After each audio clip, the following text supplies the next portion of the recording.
Shooter ফয়সালকে ভারতের মেঘালয়ে আটক করা হয়েছে। ডিএমপির মিডিয়া সেন্টারের এক ব্রিফিং এ তথ্য জানান অতিরিক্ত police commissioner S N. Mohammad Nazrul Islam. এবং সর্বশেষ জানাবো, মাকে জড়িয়ে ধরে সব তথ্য ফাঁস করল তারেক রহমান। স্লো পয়জনিং করা হয়েছিল খালেদা জিয়া। হাদির হত্যাকারী ফয়সালকে ভারতের মেঘালয়ে আটক করা হয়েছে। ফয়সালকে দেশে ফিরিয়ে আনতে চেষ্টা চলছে বলেও জানিয়েছে পুলিশ। এদিকে স্বরাষ্ট্র উপদেষ্টা সাংবাদিকদের জানান, হাদি হত্যার বিচার অন্তর্বর্তী সরকারের আমলেই। আসসালামু আলাইকুম দর্শক, ওসমান হাদির খুনিরা পালায়নি, তারা এখনো বাংলাদেশেই লুকিয়ে আছে বলে জানালো পিনাকি ভট্টাচার্য। তাদেরকে কেন গ্রেফতার করতে পারছে না সেই খুনিদেরকে? তাহলে কি তারা ছাড় পেয়ে যাবে? তারা কি আরো বড় ধরনের পরিকল্পনা করতে যাচ্ছে? দর্শক, এই বিষয়ে বিস্তারিত দেখতে পারবেন এই ভিডিওতে, তাই এক সেকেন্ডও না টেনে পুরো ভিডিওটি দেখবেন। চ্যানেলে নতুন হলে সাবস্ক্রাইব করে রাখবেন পরবর্তী আপডেট পাওয়ার জন্য। ভিডিওতে একটি লাইক করে দেখতে থাকুন সম্পূর্ণ ভিডিওটি। কিন্তু এর চিত্রনাট্য লেখা হচ্ছিল দীর্ঘ 6 মাস ধরে, তাও আবার বাংলাদেশের মাটিতে নয়, বরং সুদূর সিঙ্গাপুরের বিলাসবহুল হোটেলে বসে। চোখের পলকে ঘটে যাওয়া হাদির হত্যাকাণ্ড কি কেবলই রাজনৈতিক প্রতিহিংসা, নাকি এর পেছনে ঘাপটি পেরে আছে ক্ষমতার পালাবদলের এক গভীর আন্তর্জাতিক ষড়যন্ত্র?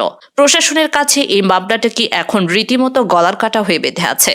তদন্তের গভীরে নামতেই বেরিয়ে আসছে একের পর এক হাড়হিম করা তথ্য, যা শুনে সাধারণ মানুষের পিড়ে চমকে যেতে বাধ্য। আপাত দৃষ্টিতে মনে হতে পারে এটি পাড়া মহল্লার কোনো সাধারণ কোনো দল, কিন্তু আসলে এটি ছিল 7 সমুদ্র পাড়ে বসে কলকাঠি নাড়ার এক বিশাল দাবার চাল।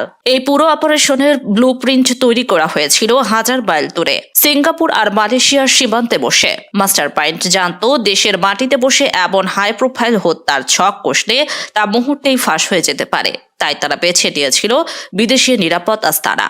এই কিলিং মিশনের প্রধান চরিত্র শুটার ফয়সাল করিম মাসুদ। সমাজের মানুষের কাছে সে নিজেকে পরিচয় দিত একজন আইটি উদ্যোক্তা বা সফল ব্যবসায়ী হিসেবে, অথচ এই ভদ্রলোকী মুখোশের আড়ালেই লুকিয়েছিল এক ভয়ঙ্কর পেশাদার খুনি। গত 21 জুলাই 2025 তারিখে ঢাকা বিমানবন্দর থেকে ফয়সাল যখন সিঙ্গাপুরের বিমানে ওঠে, তখন কেউ ঘুণাক্ষরেও টের পায়নি যে সে আসল মৃত্যুর পরোয়া আনতে যাচ্ছে। 5 দিনের সেই গোপন সফরে সে কোনো দর্শনীয় স্থান ভ্রমণ করেনি, বরং সে গিয়েছিল তার বসদের সাথে চূড়ান্ত ডিল পাকা করতে। সিঙ্গাপুরের অভিজাত হোটেল থেকে সড়ক পথে সে সোজা চলে যায় মালয়েশিয়ার সীমান্তের এক গোপন ডেরায়। সেখানে আগে থেকেই ঘাঁটি কেটেছিল 5 আগস্টের পর দেশ থেকে পালিয়ে যাওয়া আওয়ামী লীগের কয়েকজন প্রভাবশালী রাঘব বোয়াল। তাদের নির্দেশেই তৈরি হয় হাদিকে পৃথিবী থেকে সরিয়ে দেওয়ার এই মাস্টার প্ল্যান। সেই অন্ধকারের মিটিংয়েই ফয়সালের হাতে তুলে দেওয়া হয় হাতির ছবি আর বুঝিয়ে দেওয়া হয় বানানোর নিখুঁত রুটম্যাপ। প্রবাসী সেই নেতাদের কাছে হাতি ছিল এক বড় আতঙ্কের নাম, তাই তাকে সরাতে তারা টাকার বস্তা নিয়ে নেমেছিল। গোয়েন্দা সংস্থার তথ্য বলছে ফয়সালের সেই বিদেশ সফরই ছিল এই নৃশংস হত্যাকাণ্ডের ভিত্তিপ্রস্তর। রিমোট কন্ট্রোলে যেভাবে খেলনা চালানো হয়, ঠিক সেভাবে বিদেশ থেকে নিয়ন্ত্রণ করা হচ্ছিল ঢাকার রাজপথের এই খুনের দৃশ্যপট। সিঙ্গাপুর মিশন শেষ করে দেশে ফিরেই ফয়সাল তার স্ত্রী শাহিদা পারভিনকে এমন কিছু কথা বলেছিল যা শুনলে যে কোনো সুস্থ মানুষের গা শিউরে উঠবে।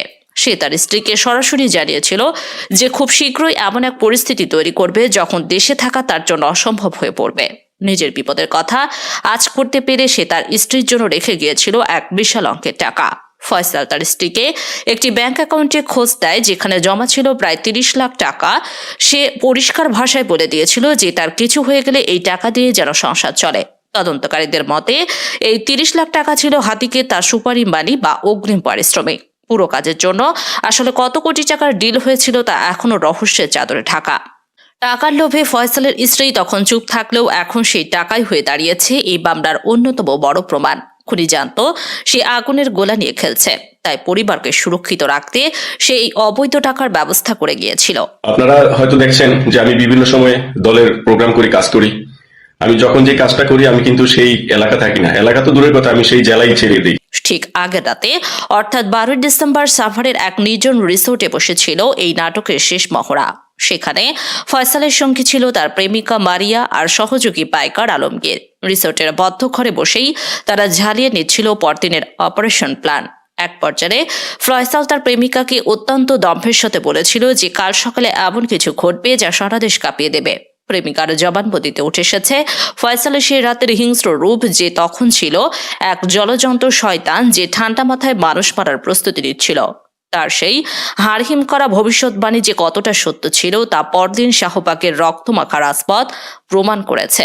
কোনো আবেগ বা অনুশোচনা নয়, বরং নিখুঁত নিশানার হাদিকে শেষ করে দেওয়াই ছিল তার একমাত্র লক্ষ্য। সবচেয়ে বিস্ময়কর ব্যাপার হলো, নিখুঁত কিলিং শেষে ফয়সাল ও তার সঙ্গীরা যেভাবে দেশ ছেড়ে পালিয়েছে তা সিনেমার কাহিনীকেও হার বানাবে। প্রশাসন যখন হাদিকে বাঁচাতে হাসপাতালে ছুটেছে আর উত্তেজিত জনতা রাজপথে স্লোগান দিচ্ছে, ঠিক সেই সময় খুনিরা পাড়ি দিচ্ছিল সীমান্তের কাঁটাতার। এক কথায় একে বলা যেতে পারে মাস্টারমাইন্ডের সাজানোর রেড কার্পেট। এরপরেই তদন্তে উঠে এসেছে যুবলীগ নেতা বাপ্পির নাম, যার ইশারায় সীমান্তের সব দরজা খুলে গিয়েছিল। স্থানীয় দালাল ফিলিপ আর আমিনুলের সিন্ডিকেট টাকার বিনিময়ে এই খুনিদের জামাই আদরে ভারতে পার করে দেয়। পুলিশ ও বিজেপিকে বোকা বানিয়ে তারা যেভাবে ভিআইপি প্রোটেকশনে দেশ ছেড়েছে তা প্রশাসনের ব্যর্থতাকে আকুল দিয়ে দেখিয়ে দিচ্ছে। এই বর্ডার সিন্ডিকেট এখনো পুলিশের রীতিমতো ঘাম ছুটিয়ে দিচ্ছে। এদের পালানোর রাস্তা আগে থেকেই এত নিখুঁতভাবে পরিষ্কার করা ছিল যে তাদের ধরতে এখন আইন শৃঙ্খলা রক্ষাকারী বাহিনীকে হিমশিম খেতে হচ্ছে। মাত্র একজন ব্যক্তির 53টি ব্যাংক অ্যাকাউন্ট, আর গত কয়েক বছরে সেখানে লেনদেন হয়েছে অবিশ্বাস্য অঙ্কের টাকা, 127 কোটি টাকা। হ্যাঁ, ঠিকই শুনছেন, 127 কোটি টাকা। সম্প্রতি ঢাকা আসনে সম্ভাব্য প্রার্থী শরীফ ওসমান হাদিকে হত্যার ঘটনায় তোলপাড় সারা দেশ। কিন্তু লাশের চেয়েও এখন বড় রহস্য হয়ে দাঁড়িয়েছে এই হত্যাকাণ্ডের ফাইন্যান্সিয়াল ট্রেল বা অর্থের উৎস। শুটার ফয়সালের অ্যাকাউন্টে ঠিক হাদিকে হত্যার আগ মুহূর্তে কারা পাঠালো নগদ 2,41,00,000 টাকা। আর এই টাকা কি শুধুই একটি হত্যার সুপারি, নাকি এর পেছনে লুকিয়ে আছে মানি লন্ডারিং এর এক বিশাল আন্তর্জাতিক সিন্ডিকেট? সিআইডি যখন তদন্তে নামলো তখন বেরিয়ে এলো এমন সব তথ্য যা শুনে গোয়েন্দাদেরও চোখে কপালে। এই গল্পের মূল ভিলেন ফয়সাল করিম মাসুদ। পুলিশের খাতায় সে একজন ফেরারি আসামি, একজন শুটার। প্রিয় দর্শক, সম্পূর্ণ ভিডিওটি দেখলেন, অবশ্যই বুঝতে পেরেছেন ভিডিওটি গুরুত্বপূর্ণ ছিল।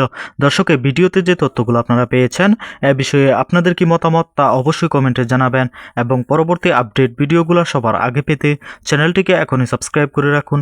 এই মুহূর্তে বিদায় নিচ্ছি, দেখা হবে পরবর্তী কোনো ভিডিওতে।